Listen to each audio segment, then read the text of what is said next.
ላድርግና ተልባ ደግሞ አደርግበታለሁኝ።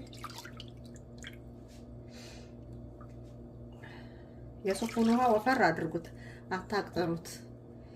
ቆንጆ ነው የሚሆነው እንደሱ ሲሆን። ከዛ የተልባውን ዱቄት እያደረግን ሱፉን በተልባ ብጥብጥ እናደርገዋለን ማለት ነው።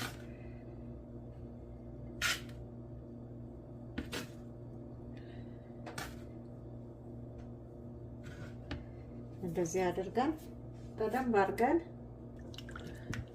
በማማሰያ በደንብ ምቱት።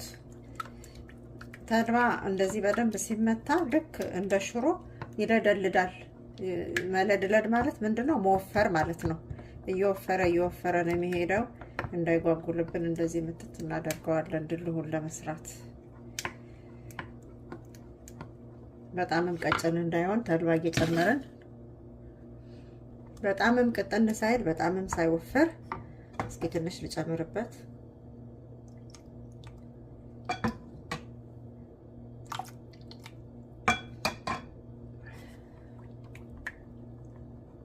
ቆንጆ ነው የሆነው እንደዚህ ሆኖ።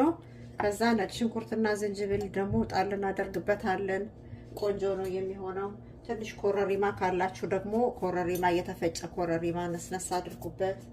ቁንዶ በርበሬ ካለ ደግሞ ቁንዶ በርበሬም በትንሹ ሳይበዛ እንዳያቃጥለን አድርገን ቁንዶ በርበሬ፣ ትንሽ ደግሞ በርበሬ ወይም ሚጥሚጣ እናደርግበታለን። ስንበላ ማድረግ እንችላለን። ለመልኩ ግን አሁን እንደዚህ ሲጨመር ቆንጆ ነው የሚሆነው።